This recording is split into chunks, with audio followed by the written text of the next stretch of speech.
Hello and welcome back to the Wandering Cantos. Today I want to discuss the inherent melancholy of anime. So, a bit of a brief preface.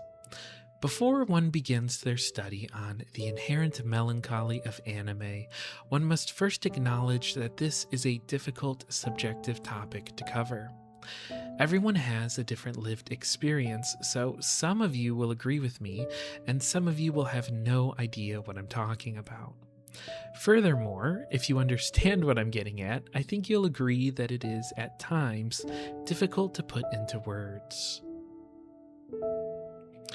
So, as for our spoiler warning, I'll be mentioning a few animes for this video, but I won't be getting into any specific spoilers, so no fear. So, the 5 types of melancholy. In this video, we'll be discussing 5 types of melancholy associated with anime. There is subject matter, end of the series never being finished, FOMO, and relevance. So, subject matter. This is the most self-explanatory of the 5. Anime often covers deep, sad subjects such as trauma, death, isolation, depression, etc. As an art form, it really doesn't shy away from some very heavy themes. So, obviously, stories with broken characters and heavy themes are going to be sad. This isn't new or unique to the genre. However, I think that there's also an inherent melancholy to the happier stories as well. This is because a lot of the happier anime are based on wish fulfillment. Now, to get it out of the way, a sillier example of wish fulfillment would be the harem stories like the quintessential quintuplets. These all seem to start with a lonely character who isn't satisfied with life, and then boom, a ton of other characters are romantically interested in them. But a more serious example would be any of the other slice-of-life anime that are focused on friendship. These stories start with a lonely, relatable character who feels like they don't belong anywhere. But then, through the power of anime, they will suddenly find a sort of found family friend group full of empathetic, charismatic characters. These characters will not only understand the protagonist, but they will fully support them and do everything they can to help lift them up. These protagonists never need to face anything alone as a result, and if they do, it is by choice since they've already reached a level of development and realization because of the support of their friends. So, escapism and wish fulfillment can be fun in moderation. However, I think that there are 2 main sources of melancholy which can come from this. The first is a comparison to one's life, and the second one is a comparison to the world. Comparison to one's life. The audience may start to compare their life to that of the fictional protagonist and start to feel like they are missing out on core experiences which only really exist in fiction. Don't get me wrong, supportive friends 100% exist, but real people are a lot more complicated than fictional characters, and so the dynamic depicted in anime is often unrealistic, which can lead to unrealistic expectations. Furthermore, the loneliness epidemic is real right now, and so not everyone has access to these vast friend groups, and therefore comparing one's life to anime in this way can really only lead to melancholy. Basically, if you don't have a perfect friend group in high school, don't feel like you missed out. I see this sentiment a lot, and I think it's a dark rabbit hole to go down. Sometimes, when dealing with extremely stressful situations, I'll lament not having the sort of support system you see in anime, but I think it's important to acknowledge that 1, that level of constant support is somewhat unrealistic, and 2, it's not a negative reflection of oneself or one's lived experience if one doesn't have this type of friend group. So the too long didn't read is basically, don't beat yourself up if you feel like you missed out on core experiences by comparing your life to fiction. So the next one is comparison to the world. By comparing the real world to anime, one will quickly realize that the idyllic nature of anime is more or less unachievable in the real world, and therefore, one may start to feel more negatively about the real world around them. So, for example, the utopia of that time I got reincarnated as a slime is more or less unachievable, which may result in feelings of depression when reflecting on the real world. So, as an aside, I want to highlight that this isn't a hit piece on anime. A lot of fiction does this, and I also think that there is a lot of value in the themes of anime, since these works often aspire to change the world one individual at a time. This video isn't about whether this is good or bad, it's simply highlighting an aspect of the experience. And then, so for some further reading, if any of this is resonating with you, I recommend checking out the interviews and writings of David Foster Wallace. He's sort of frowned down upon as being a fan favorite of pretentious dude bros, but I think he really nailed the emotional dangers of escapist fiction. He wrote and read to be less lonely, but also saw the dangers in this sort of parasocial relationship, and ultimately felt that escapism could lead to the end of humanity in a way. So, the next source of melancholy is the end of the series. I think that we've all experienced the bittersweet melancholy that comes with finishing a beloved show. Over the course of the show, you grow attached to the characters and their personal journeys, and so when that final episode ends, it can feel like the entire world you cared deeply about has suddenly died.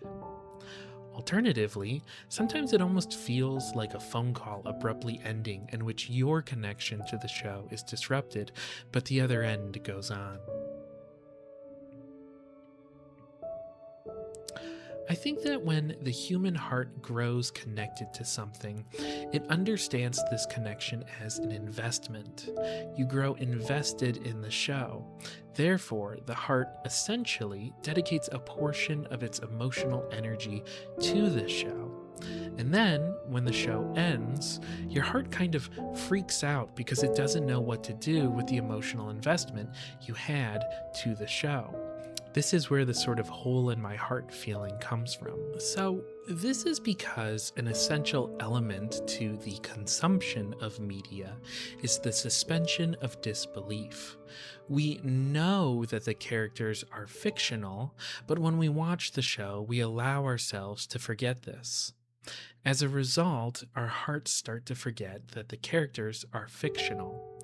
So your heart gets invested in their struggles, their hopes, their dreams, their connections, etc. And so when the show ends, your conscious brain might understand that a fictional show has ended, but your unconscious heart might take a while to process it. The end result can often be a heavy amount of melancholy. I mean, if your heart truly cared about these characters, and then these characters suddenly cease to exist, wouldn't it be weird if your heart didn't process it like grief? So consider this. If you call a friend, you don't get sad when the phone call is over because you know you can always talk to them later. This is the dynamic between episodes. But if you call a friend and then find out that they're dead, the grief comes in part from realizing that you'll never talk to them again. This is the dynamic of when a show ends. And then something else that I want to discuss is sort of the concept of tropes. So something else that I think happens isn't necessarily unique to anime, but it is very prevalent to the genre. So basically, anime shows are full of tropes. And I think what happens sometimes is that a cycle begins when we finish a show. So basically, you'll finish a show and then you'll start a new show. The new show will have a similar trope to the previous show, and so your brain will automatically connect to this show more strongly. So, As an example, a new character might remind you of your favorite character from the last show, so you'll be more connected to the new character than if you hadn't seen the previous show. So as a result, your emotional investment will be all the stronger. Now imagine this cycle repeating over and over with each anime, and imagine how the emotional investment might increase over and over again. That being said, I think this is a double-edged sword because sometimes we grow desensitized to some tropes, and therefore their impact might actually decrease over time. A reality which possesses its own form of melancholy. So, the next one is the series never being finished. Basically, nothing hurts more than finding out that there isn't going to be a season 2. The character never gets fulfillment or closure, and as a result, we never get fulfillment or closure. Sometimes abrupt endings like this can feel like abrupt deaths. And then I want to give a quick preface for the next two. So, the first 3 sources of melancholy were focused on the contents of the show. The next 2 I want to mention have a little bit more to do with the actual experience of watching anime. So, FOMO, or the fear of missing out. This one is probably the smallest or least important of all the sources we are covering today, but it does feel worth mentioning. Do you ever feel FOMO for missing out on an anime while it was still popular? I've had this so many times. I'll watch an anime and then I want to look up a discussion about it and then find that all of the threads from it are from like a decade ago. And again, this isn't the sort of thing that would make anyone cry, but I do think there is some degree of melancholy to missing out on the hype. Also, for example, if you wanted to look for merch related to the show and nothing is currently being produced, it's sort of a lonely feeling. And then, as a random aside, I also sort of had this feeling with Hololive.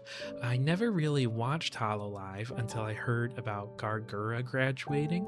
Basically, it was such a big deal online that I felt like I had to check it out. And so basically, by the time I got into Hololive, I had already missed out on Fauna. And to be honest, I kind of feel like the graduated Hololive talents sort of haunt the current scene. They're sort of never mentioned, but are somewhat on everyone's mind. And that sort of leads into my next point, which is relevance. So, I'm not going to spoil anything from Rascal Does Not Dream of a Bunny Senpai, but the release schedule of this one is sort of relevant to this point. I've been a fan of this show for years, and the final part is set to release later this year. So, keeping all of what I said before about the conclusion of shows in mind, I also find this to be a source of melancholy because, in a weird way, I feel like I've grown up with these characters. So, perhaps it would actually be more accurate to say that they've been with me through several milestones, and so, therefore, they've always sort of felt present since the show hasn't concluded yet. And by present, I don't mean like in attendance, as in I don't feel like they're in the room with me, but instead just that they are current and ongoing. It's not an old show with old nostalgic characters, it's a current ongoing show with, therefore, current and ongoing characters. Said differently, their story isn't done yet. So, as a result, they felt like a constant in my life when a lot of other things have felt really volatile. So, with the show ending this year, it feels like I'm also losing that constantness. To say it very dramatically, it's like I'm going to have to move on and leave them behind. Or like we were all walking down a long road and they've decided to stop and not continue on with me. Again, this is all very melodramatic, but I hope you get the point I'm trying to make. I suppose a more simple way of saying it would be, When the show is done, it becomes a piece of art that was made in the past, and therefore the characters will feel, eventually, like relics of the past. In addition to this, I feel like there's been a bit of an acceleration lately as to what is considered old or outdated. It feels like brand new video games, for example, quickly leave the general discourse. So, with Rascal Does Not Dream, it feels like right now it is still relevant and part of the conversation because it is ongoing. As soon as the last movie comes out, however, the clock of "is it irrelevant yet" will immediately begin counting down.